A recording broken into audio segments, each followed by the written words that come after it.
আমাদের সব টাকা বন্ধ করে দিয়েছো, আর সিঙ্গুরে দাঁড়িয়ে বলছো আমি বাংলার জন্য এটা করব টেলিপ্রম্পটার দেখে। হিন্দিতে বাংলা করে লিখে নিয়ে আসে। কত বঙ্গপ্রেমী, বাংলাকে নাকি উনি গুছিয়ে দেবেন।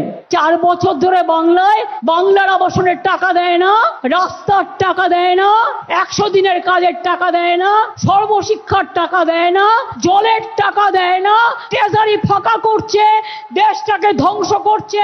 সিঙ্গুরের কৃষি জমি ফিরিয়ে না দিলে আমি জীবন বাজি রেখেছিলাম, 26 দিন অনশন করেছিলাম, মরবার জন্য তৈরি ছিলাম। কৃষকদের জমি ফিরিয়ে দেবো বলেছিলাম, ফিরিয়ে দিয়েছি। আর তোমরা কি করেছো? সিঙ্গুরে দাঁড়িয়ে মিটিং করে শুধু আমাকে গালাগালি দিয়েছো। একটাও ইট পুঁতেছো। বড় বড় বুলি, এ বুলি চলবে না বাংলায়। বাংলায় ঢুকতে দেব না, দেব না, দেব না। ঘাটাল মাস্টার প্ল্যান দেব আমাকে বারবার বলতো।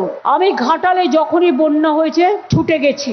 ওই জল ডিবিসি থেকে এসে আরামবাগ ভাসাতো, খানাকুল ভাসাতো, ঘাটাল ভাসাতো, হাওড়া ভাসাতো। 10 বছর ধরে কেন্দ্রীয় সরকারকে চিঠি লিখেছি, কোনো উত্তর দেয়নি। নাইবা দিল কেন্দ্র টাকা, ওরা দেয় শুধু ধোকা। ওদের বানিয়ে বোকা, আমরা দিলাম টাকা। ঘাটাল মাস্টার প্ল্যানের জন্য 1,500 কোটি টাকা দিয়ে আমরা প্রকল্প শুরু করে দিয়েছি অলরেডি। 500 কোটি টাকা অলরেডি দেওয়া হয়েছে এবং অলরেডি 300 কোটি টাকার কাজ হয়ে গেছে। তাতে কেশপুর বলুন, ডেবরা বলুন, ঘাটাল বলুন, দাসপুর বলুন, পূর্ব মেদিনীপুরের 4টে জায়গা, হাওড়া হুগলির জন্য নিম্ন দামোদর অববাহিকা এলাকার প্রজেক্ট হচ্ছে। তাতে হাওড়া হুগলি বীরভূম বর্ধমানের মানুষ উপকৃত হবেন। আমার আজকে এখান থেকে দিল্লি যাওয়ার কথা ছিল, দিল্লিকার লাড্ডুদের একটু চেহারা দেখার জন্য, কিন্তু আজকে যেহেতু একটা ঘটনা ঘটে গেছে তাই আমি যেতে পারিনি। কিন্তু আজ না হলে কাল তো আমি যাবই। মানুষের অধিকার আপনারা কাড়বেন আর আমি চুপ করে বসে থাকবো, তা তো হয় না।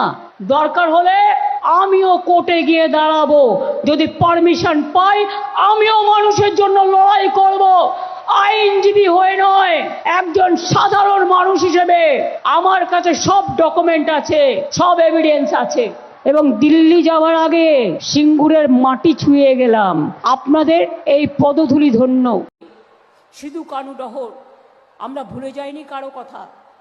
আজকে সেই বাংলার লোককে প্রমাণ করতে হবে আমি দেশের নাগরিক কিনা। এর থেকে লজ্জার কিছু হতে পারে? এর থেকে দুঃখ আর কিছু হতে পারে? বিজেপি বলছো ঝুট, করছো লুট। বলছো ঝুট, করছো লুট। বলতে ঝুট, করতে লুট।